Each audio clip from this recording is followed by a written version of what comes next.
Ó, o menino tá perguntando se vai mandar o slide na plataforma.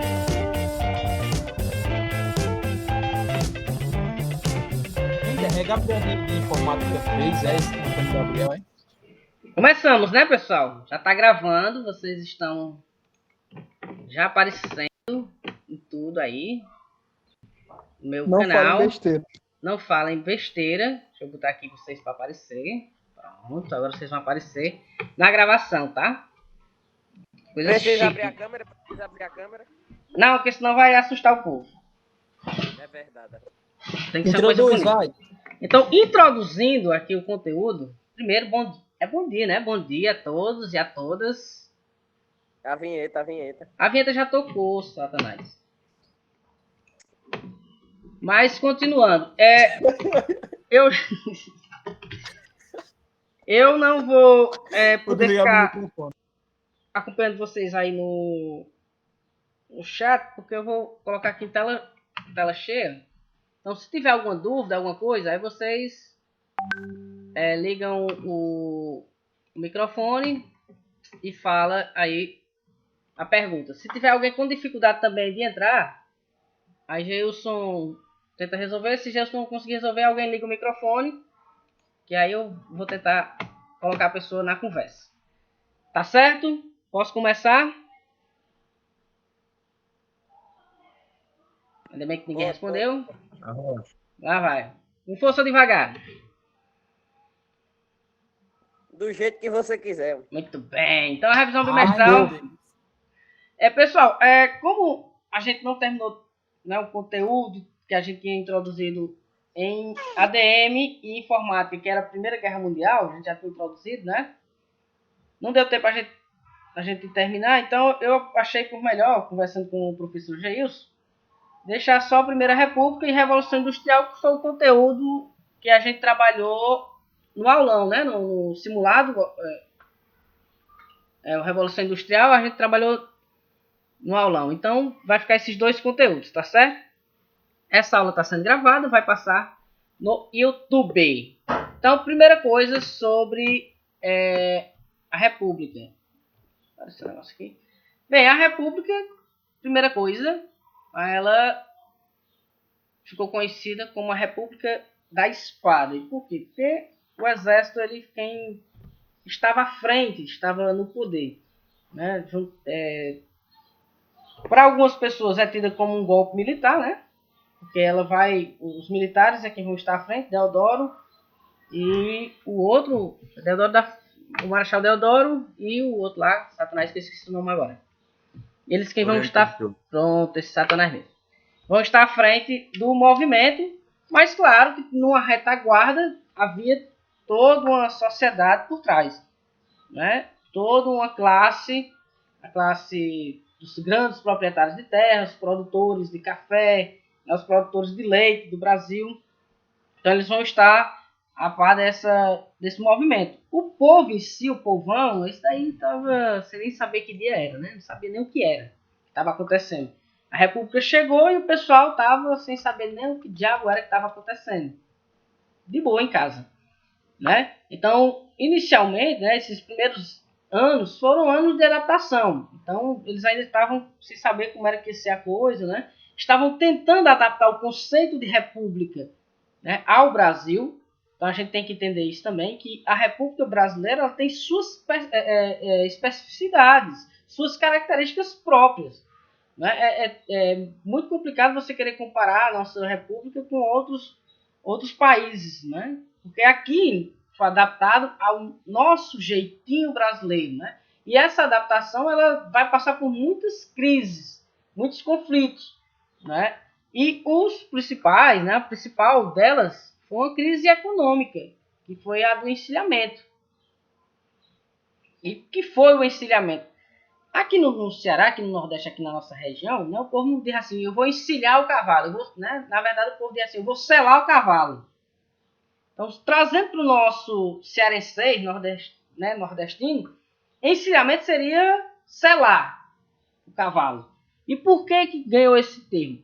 O governo, na época, ele lançou linhas de crédito, né, para o pessoal abrir empresas, né, firmas e tal, porque o ministro da Fazenda da época, o Rui Barbosa, acreditava que dessa forma o Brasil se tornaria industrializado. O pessoal ia pegar o dinheiro, abrir suas empresas e rapidamente estaríamos aí num país industrializado. Mas aí tem a questão do povo brasileiro, né? O pessoal ia lá, pegava o dinheiro e não abria as empresas, não abria as firmas. Então isso fez com que, né, houvesse uma inflação enorme, né? Nesse período também houve uma queda na venda do café.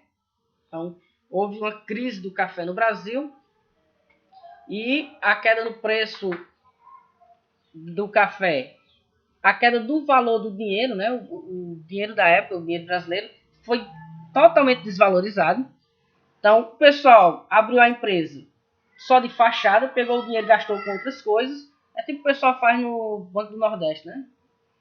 Pega lá o dinheiro para fazer uma granja, comprar um burro, e nada que compra, né? Pega o dinheiro e compra outras coisas. Compra carro, compra moto, compra roupa, né? Foi mais ou menos isso que aconteceu nessa época. O pessoal foi lá, pegou o dinheiro, não investiu. E aí, quando foi para pagar as parcelazinhas, cadê o dinheiro para pagar? Então, houve uma quebra enorme aí na economia brasileira. Esse movimento, esse evento, é conhecido como encilhamento, que traduzindo para o nosso CLC, como eu disse, é selar o burro, é selar o cavalo. O predomínio das oligarquias, né, ficou ainda marcado, do jeito que havia antes, com o rei, né, com o imperador, continuou. Né? O Estado ele procurava assegurar a supremacia do setor agroexportador, né? Não houve reforma agrária, não houve, na verdade, não houve mudança institucional nenhuma da saída do Império para a entrada da República. Quem estava no poder, né, praticamente continuou no poder. Houve só a mudança do nome, da fachada lá, República e pronto. Mas, no mais, não houve uma revolução, uma mudança muito grande na engrenagem.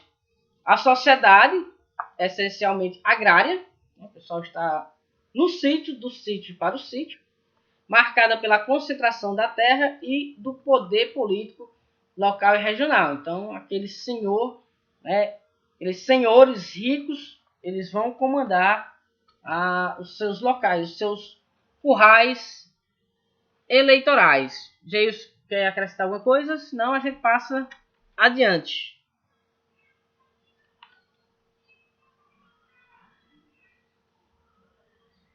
Qual é o capítulo, hein, Lucas?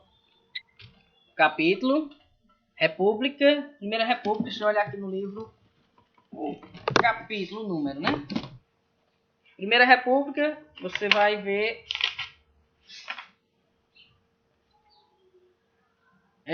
segundo capítulo, viu? É o segundo capítulo que vai ser cobrado. Junto com o conteúdo lá da Revolução Industrial, que foi do simulado, tá bom? Podemos seguir? Lucas, Diga lá, gente. só falando um pouquinho, né, sobre o significado do termo república. Então, a palavra república, ela se alinha com a ideia de coisa pública, né? Porém, não foi tão público como se parece. Haja vista que houve a ausência da participação popular, né? O povo brasileiro ele não teve uma participação direta na escolha desse regime, república, né? Então, basicamente, muitas pessoas consideram como um período militar, né? O período da República Velha, o início, os dois governadores da Primeira República, né, o Marechal Deodoro da Fonseca e Floriano Peixoto, eles eram militares, essa República da Espada, e o povo assiste bestializado, né, a proclamação da República, haja vista que não entendia o que estava ocorrendo. E uma das principais características desse período é a ausência de mudança estrutural, né, como você bem frisou, e muitas questões de avaliações externas costumam cobrar essa análise da sociedade no início da República, ou durante a República Velha, ou a República Oligárquica, ou a República do Café com Leite, tá bom? Certo, dando sequência, né, aqui nós vamos ter ainda na Primeira República, né, o trabalhador rural, é a grande mão de obra desse período, porque o Brasil não vai se industrializar, né? Mesmo tendo essa campanha do Rui Barbosa, não dando certo, o Brasil continua um país agrário como até hoje, né? Nós ainda estamos agrários. Então, a não ser em casos esporádicos, né? É que isso muda, mas o padrão desse período é que o patrão ele é visto como benfeitor. O patrão é o senhor, né? O senhor que tinha na época dos escravos, ele ganha um novo formato, claro, que ele não vai ser dono do trabalhador, né? Mas ele é tido como aquela pessoa que é dona dos meios de produção, né? Que é o a enxada, a foice, o rastelo, todos esses materiais e dono da terra, onde o trabalhador vai produzir. Então, o coronel ele vai ter esse papel no plano social e político, né? Porque o trabalhador ele luta com o coronel e pelo coronel. Não ter o coronel para lhe proteger nessa época era algo muito ruim, né? Era temerário, porque ele iria proteger você de secas, de infortúnios, de roubos, ou qualquer coisa que acontecesse, quem resolvia era o coronel. Então, quando o coronel precisava, o trabalhador se doava totalmente a ele. E quando ele precisava, principalmente, era na questão do voto. Então, o voto era de cabresto. De quem é o voto? Do coronel. E quem ele mandava, podia ser quem fosse. Ela não sabia nem quem era, mas se o coronel mandou, ele vai lá e vota. Né? Os primeiros anos da República, a gente já falou isso, né? Na outra parte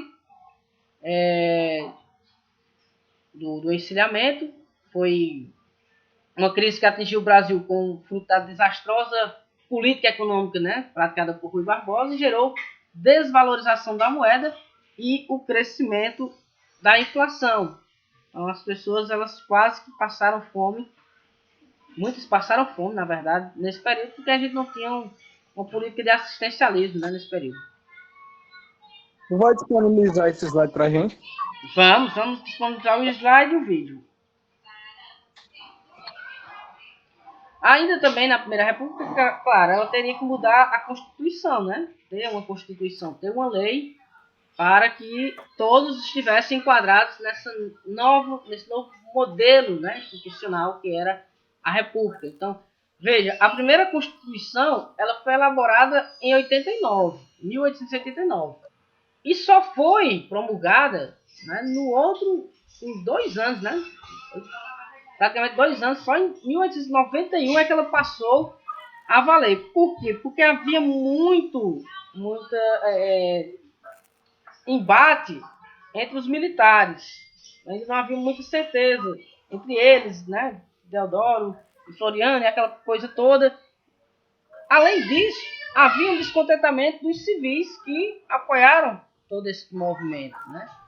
Mas aí, em 1891, eles chegaram num acordo, chegaram num ponto em comum, né, e promulgaram, colocaram para valer a nova Constituição, que adotou a forma de governo presidencialista, né, do presidente, que até hoje ela continua, garantiu às antigas províncias mais autonomia política. Então, os governadores, que antes eram presidentes de província, eles agora vão ter estados, né? Vai ter a federação, divisão de estados federativos. E eles vão ter um maior controle sobre leis, normas, né? Controle da sociedade, que é o que acontece hoje, né? Nesse negócio da pandemia.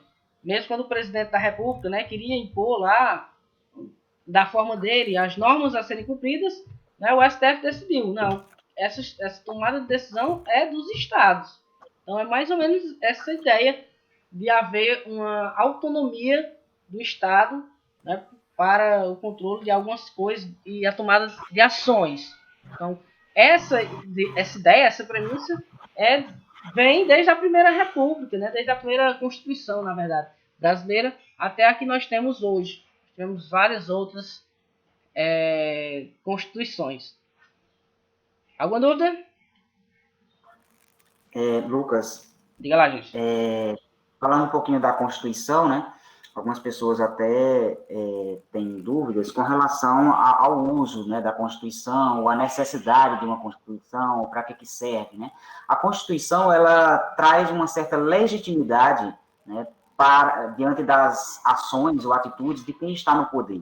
Então, os dois primeiros governos, né, o Marechal e o Floriano, eles são tidos ou conhecidos como tipo, temporários, ou que estavam ali até que se criar uma Constituição, né? São os governos provisórios, digamos assim.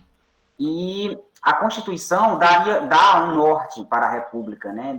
Então, traz leis mais apropriadas, ou leis intencionais, para que os governos possam agir. Né? E embora que uma coisa é o que está escrita, né? Outra coisa é como realmente acontece de fato, e essa política assistencialista nunca caiu de moda, né? Até hoje, principalmente no nosso Nordeste brasileiro, ela ainda acontece em pleno vapor.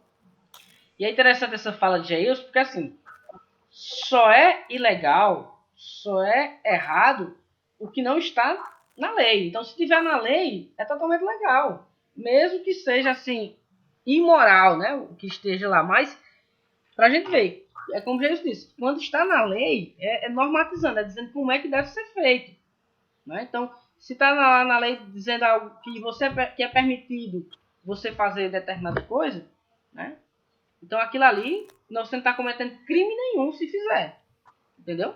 Pode ser feio, pode ser, né, amoral, que coisa, mas você não vai ser preso por estar fazendo algo que está na lei. Você vai ser preso se fizer algo que não está na lei, ou que é contra a lei, né? Fatores que contribuíram para a Revolução Industrial, que é o segundo conteúdo que vai ser cobrado lá na prova. Então, os fatores que contribuíram decisivamente para o processo de industrialização na Inglaterra do século XVIII. Né? Por que a Inglaterra se tornou esse país primeiro, né? Ou que tomou a frente desse movimento? Bem, uma das causas é a acumulação de capital resultante da exploração colonial, né, praticada pela Inglaterra através do comércio. Quem mais se beneficiou, né, do comércio colonial foi a Inglaterra, mesmo não tendo tantas colônias como a Espanha e Portugal. Né, mas ele vai se valer de tratados depois, né, e vai acabar se dando muito bem e acumulando muito dinheiro. Então vai ter uma burguesia muito forte nesse período da Inglaterra. Os ingleses também já haviam adotado a ideia de livre comércio, né? É aquela ideia, deixa passar, deixa fazer, o mercado se autorregula, né? Acho que é Adam Smith que diz isso, se não me engano. E a Inglaterra, ele vai adotar essa ideia do livre comércio. Então você, o comerciante, ele quem escolhe com quem vai vender, com quem vai trocar, né? E isso gera também a questão da concorrência, um produto melhor, um preço melhor, né? E aí também influenciou muito, diferente, por exemplo, da Espanha e Portugal, que determinava, o rei dizia com quem podia vender, com quem podia trocar, e às vezes até o preço da mercadoria era determinado pelo rei, né? E não pelo comerciante, não pelas leis comerciais. Então, essa ideia de livre comércio no relacionamento entre as nações foi super benéfica para que a Inglaterra, né, se tornasse um país pioneiro na industrialização. E o outro ponto, né, que aí ele vai se destacar também perante os outros países europeus, é a ideia do cercamento dos campos. Né?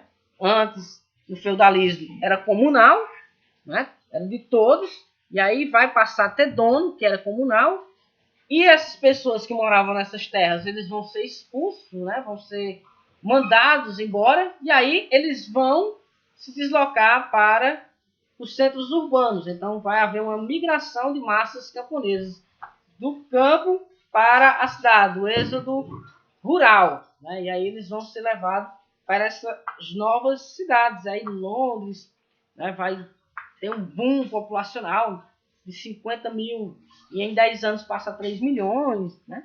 Menos de 10 anos passa a 3 milhões. Então veja, como é que esse pessoal vai viver, como é que esse pessoal vai comer, como é que esse pessoal vai trabalhar, vai se locomover. Então, tudo isso gera toda uma transformação social, cultural, nessa Inglaterra pioneira desse movimento, né, gente? Lucas, Rafael coloca aqui, né, nos comentários, a questão da mão invisível, né, e a ideia de que o comércio se regula naturalmente. Bom, Rafael, Tubman, algumas pessoas falam do capitalismo, né, das ideias, das propostas do capitalismo, a quem ele beneficia ou a quem ele prejudica, enfim. Mas a ideia é onde ele surge, né, onde ele surge. E o que acontece? As práticas de cercamentos eu vejo como um princípio, né? A ideia de propriedade privada. Então, a partir do momento que há essa ideia de cercamentos, começa a ter uma logística de posse. Então, o capitalismo surge a partir desse momento. Então, a Revolução Industrial considero como um amadurecimento, como se fosse o boom daquilo que já estava acontecendo, ou das ideias, né, que já tinha necessidade de acontecer, entendeu? Então, como o Lucas bem frisou, esses pontos aí eles foram cruciais para o desenvolvimento inglês e, consequentemente, outros países deram a sua largada, né, após a Inglaterra. Certeza. Entendi, Diga lá. Só até porque essa política de cercamento, né, os enclosures, foram para expropriar a população e colocar o pastoreio, né, cultivar as ovelhas lá. Cultivar não, pastorear as ovelhas. E a gente vai ver que o processo de industrialização na Inglaterra vai começar pela indústria têxtil, que vai utilizar justamente a lã obtida nesse processo. Não, com certeza, né? Vai sendo um encadeamento de ações, né? Todo o processo. Uma coisa vai levando a outra, né? É um momento também que nós vamos ter grandes descobertas da energia elétrica, telefone, telégrafo, vamos ter o uso das máquinas a vapor. Então, todo esse processo ele vai levando, né, para que a coisa vá acontecendo, né? Não é do nada. Tem todo um processo que vai acontecendo ao mesmo tempo, né? Uhum. Então, José Vinícius fala aqui, Lucas, antes da tua fala aí, José Vinícius fala do êxodo rural, ocasionando a macrocefalia urbana em países em desenvolvimento, né? Então, o êxodo rural foi, assim, um resultado, né, daquilo que as pessoas estavam necessitando, eu considero assim, né, coisa que acontece até hoje, onde as pessoas se deslocam de pequenos centros para centros maiores, ou campo, cidade, né? Então, é bem interessante isso aí, sociologicamente falando, vai trazer um caos, né, vai trazer problemas estruturais e a necessidade de solução rápida, né? Então, não é uma coisa recente, é uma coisa que já aconteceu muito forte, né, a partir da primeira e segunda Revolução Industrial, e hoje ainda acontece, né? Então, é interessante isso que você fala da macrocefalia urbana. certeza. E assim, a segunda Revolução Industrial e o capitalismo que vem, né, dentro dela, eles produziram uma nova relação com o trabalho, né? As pessoas elas passam a ter uma nova relação de trabalho, que é onde entra as técnicas fordistas, né? Que é a divisão do trabalho, a hierarquização do trabalho, em que cada trabalhador realiza apenas uma etapa do processo produtivo.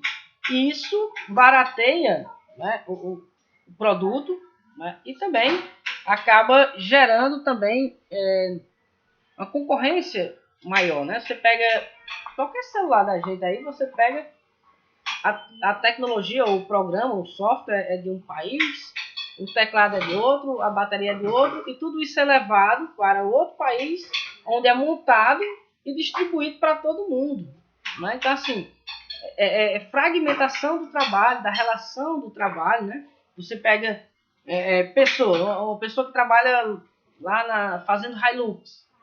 Ele trabalha, passa o dia todinho dentro do Hilux lá, montando e tal, não sei o quê. No fim do dia, ele vai para casa a pé ou de ônibus, porque ele não tem condição de comprar um Hilux. Um exemplo, né, de que essa relação do trabalho ela é diferente, porque antes não. Você produzia lá a sandália, aquela sandália é sua. Você produziu, você vende se quiser, você dá a quem você quiser. Agora não. Agora você trabalha por um salário, você vende a sua mão de obra, né? E aí, quanto mais especializado, quanto menos braçal é o trabalho, maior é o seu ganho. Quanto mais braçal, menor o seu ganho. Quer dizer, essa hierarquização do trabalho, ela também funciona dessa forma.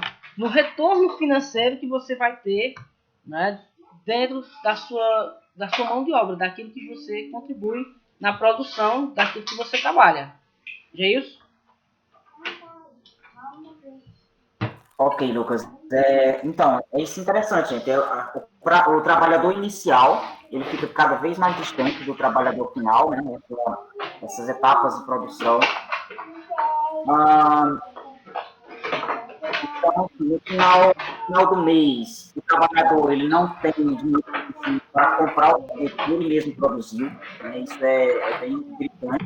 E a crítica de Marx, né, do Karl Marx, vai ser justamente isso aí, tá? E algo que já está sendo atribuído para o trabalhador, né? E o lucro apenas dos anos atuais.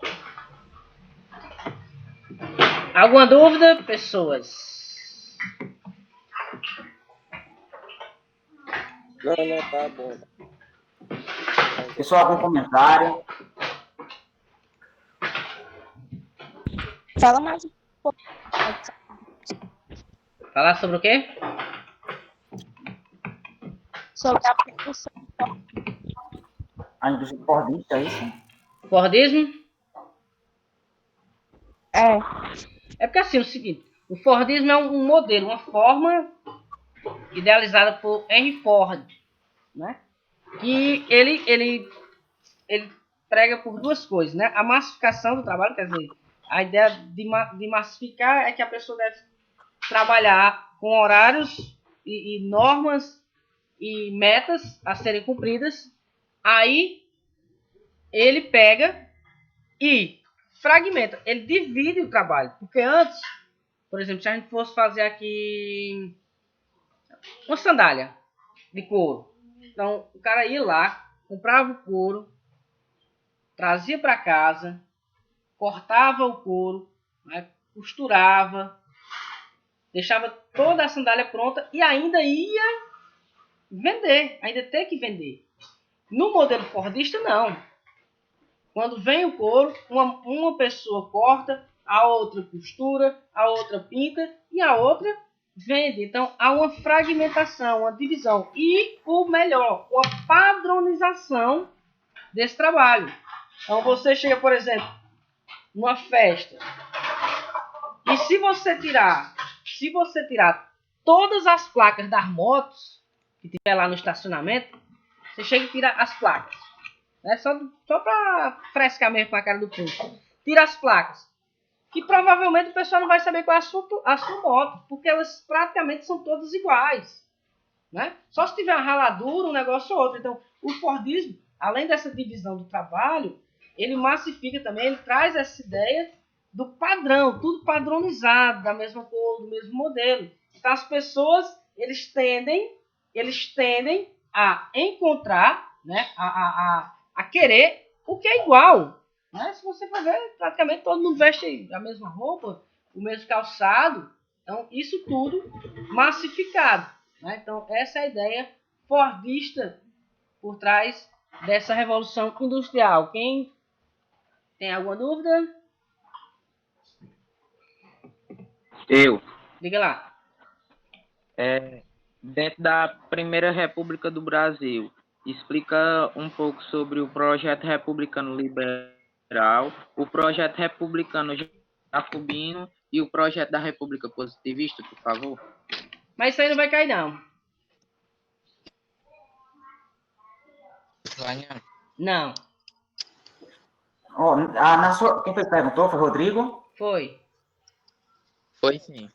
Rodrigo, acredito que na sua pesquisa, quando você se deparou com essas informações, né, foram os ideais, né, da revolução, né, e também a questão das práticas do positivismo, né? O positivismo, a própria bandeira, a frase na bandeira, né, ordem por base, progresso por fim, é uma frase positiva, uma inspiração, né, que se utilizou naquele momento para criar os ideais de república aqui no nosso país. Então, extremamente militarista, né, aquela coisa de ter o povo sob controle, o progresso a partir de ideias assertivas e não muito diálogo com a população. Foi mais ou menos isso.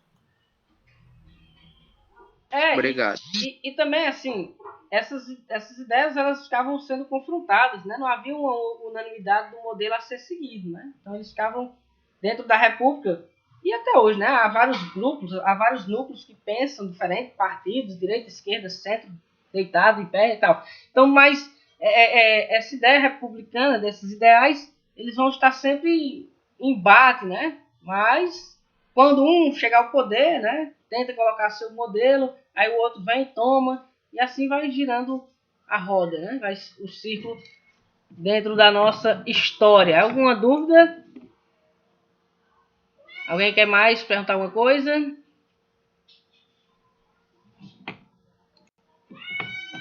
O pessoal está aqui comentando, tem essas questões mesmo. Sobre o capitalismo. Claro que assim, tem essa questão de mapear, né? Isso já são mais conceitos próximos da gente, né? São mais atuais, não do primeiro movimento industrial, né? Não ainda eles faziam as coisas meio que no tato, né? Não havia uma ciência ainda para ver mercado ou coisas desse tipo, não. Pessoal, ainda era meio que o cara ia fazendo, aí não dava certo, ele mudava. Não há uma ciência como hoje, né? Você vê, as americanas veio para milagres. Foi feito um estudo, né? Foi feito um estudo de quais os produtos que eram mais vendidos, que era o que o pessoal precisava mais, qual a lacuna aqui que havia dentro do nosso mercado, e aí eles vêm e implantam, né? Aí eles colocam. Isso mesmo. No chat aí nós temos alguns comentários, o Gabriel, o Rafael, e eles falam da questão da alienação, né, como um grande problema enfrentado pelas pessoas na época, e hoje também ainda tem muita alienação, né? E alguns problemas, como falta de saneamento básico, problemas ambientais, sociais, né? Fala também sobre a questão do chão de fábrica, e alguns movimentos que aconteceu, gente, na época. Tem o ludismo, né, que foi o movimento quebra-máquinas, na época também. É importante vocês saberem disso, né, que ação também há reação. Então, da mesma medida que o dono da fábrica trazia posição de horários, né, e fechava o círculo com relação a uma produção em larga escala, em tempo definido, e as máquinas começaram a trazer uma certa substituição, começou a haver o desemprego e as pessoas ficaram desesperadas. Então, o ludismo e o capitalismo, né? Então, o ludismo foi um movimento quebra-máquinas, né? E junto ao capitalismo, para, de certa forma, trazer uma certa ideia de luta, liderança, tipo, nós estamos aqui, nós precisamos de melhorias e tal, né?